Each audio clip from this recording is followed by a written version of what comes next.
We have partnered with a world-renowned RF designer. They have looked at our network, they've looked at what's the most efficient placement and the best location for these towers. The design that we have is so solid. Being able to place your network where you have designed your network means that the customer will have faster data. The customer will communicate better, which is ultimately what the goal should be.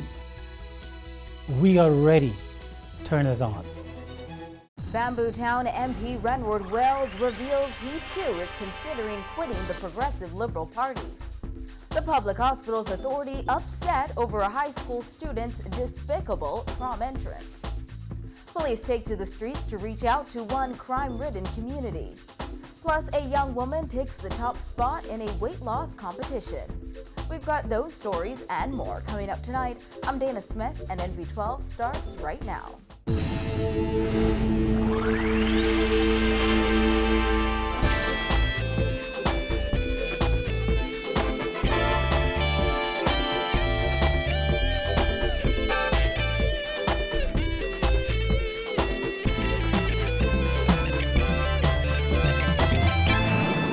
Tonight, 1 week after outspoken Marco City MP Greg Moss resigned from the Progressive Liberal Party, Bamboo Town MP Renward Wells revealed he also considered quitting the party and asserted anything is possible.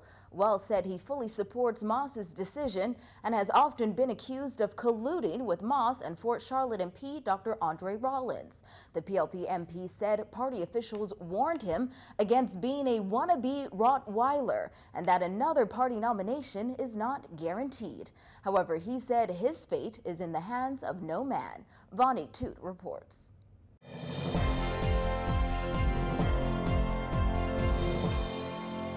Though he did not resign as a PLP member today, as some had expected, Bamboo Town MP Renward Wells says he did consider severing ties with the governing party as recently as last week, and that's still a possibility, noting in politics anything can happen in 24 hours. He also revealed that senior members threatened not to give him a nomination, but he will be running in the next general election regardless. Let me just say that it was something that I considered. When? I considered it most of last week. Is there a possibility of you resigning as a PLP member before the next election? All things are possible.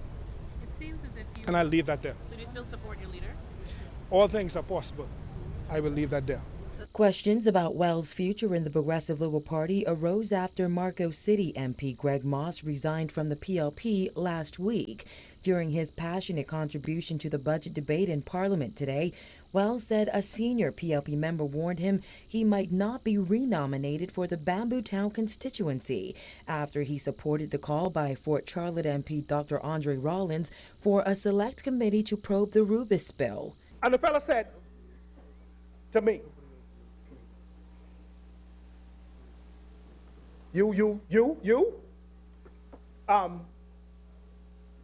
Greg trying to carry on like a bulldog in this party and in that parliament. Andre acting like he's some pit bull.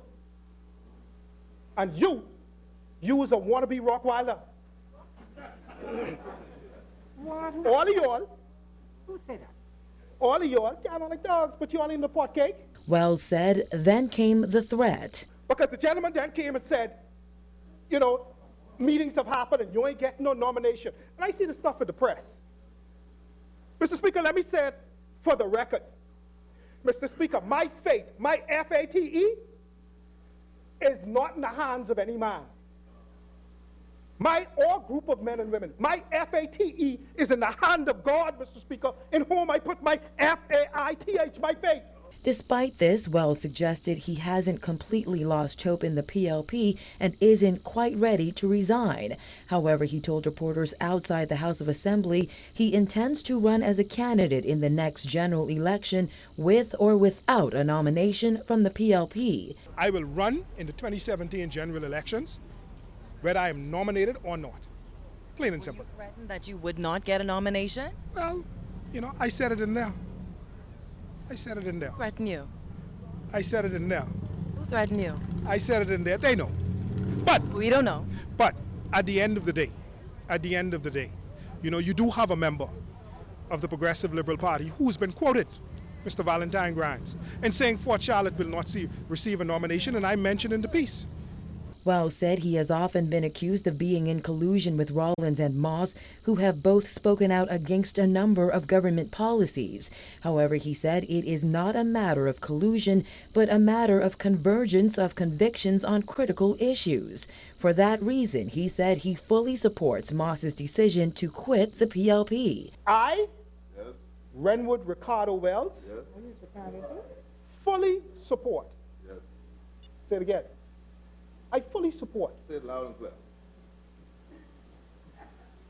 I fully support the actions of the Member of Parliament for Marco City. In that, he is following his conscience and his conviction. When pressed on whether he still supports Prime Minister Perry Christie, Wells said that's a discussion for another day. Reporting for NB12, I'm Vonik Toot. It's prom season and many high school graduates are finding creative themes for their big night. But one student sparked outrage after she arrived to prom in an ambulance, a move that was unauthorized by the Public Hospitals Authority. Images of the young girl laid out on a stretcher in a prom gown have been floating around the internet and have caught the attention of PHA officials who described it as despicable. Simone Davis reports. The Public Hospitals Authority sent out a statement today stating that PHA finds it despicable that an ambulance under the management of the authority was used in the execution of a prom event in Marsh Harbor, Abaco over the weekend. It continued that the use of the ambulance is a violation of the rules regarding dispatching and the use of emergency vehicles, which should only be dispatched solely for the purpose of medical support. This after a picture was posted on the internet of a young woman who arrived at her prom in an ambulance, but it was all part of her theme, which was supposed to be Sleeping Beauty. This picture has garnered mixed reactions, with some calling the idea disrespectful and stupid, and others calling it creative. One person said it was a slap in the face of the government to use an ambulance for a prom after the government budgeted millions to purchase new ambulances. Others questioned why PHA allowed its vehicle to be used for a prom at a time when the authority is in need of more vehicles and repairs to improve the EMS response times. Back in March, PHA's managing director Herbert Brown pledged to reduce EMS response times to 4 minutes from the average response time of 30 minutes. He said before that can be done, the ambulances require infrastructure improvements. Our intent is to reduce our response time within 4 minutes from the time we would have received the call. And so we are hoping that in the future, as you heard, that we will be able to increase our fleet and as a result be able to significantly improve our response time. Health Minister Perry Gomez also said in order to improve EMS response, the Ministry of Health hopes to receive 21 ambulances over the next year. It's not surprising given the kind of terrain that we have to drive on, the traffic in the Bahamas, particularly in Nassau, that account for some of it, but we must improve on all these indices. Abaco currently has 2 ambulances operating on the entire island. The statement also read that EMTs and drivers are aware of the rules. PHA has also undertaken disciplinary action regarding the incident. PHA's managing director Herbert Brown confirmed that the incident is currently under investigation. Reporting for NB12, I'm Simone Davis. With the murder count at 69 so far for the year, police today took to the streets to reach out to one area in New Providence that's no stranger to criminal activity, Yellow Elder Gardens. They invited our cameras to tag along. Kyle WALKINE reports. Oh no. I could sleep. How they sleep? Yeah, but you have a shot one time, that's it for the night. That's the response of INEZ MCKENZIE, a resident of Yellow Elder Gardens for 40 years, when asked if she still feels safe in her neighborhood. This area over the past few months has seen its fair share of violent activity, with murder after murder. Some, like McKenzie, said she's heard more than enough gunshots, and at times it seems as though they're so close it's as if the gunshots are coming from in her home. On the heels of several killings in the area, members of the Royal Bahamas Police Force, led by Assistant Commissioner of Police Stephen Dean, went on a walkabout in an effort to place a sense of security back in the minds of residents.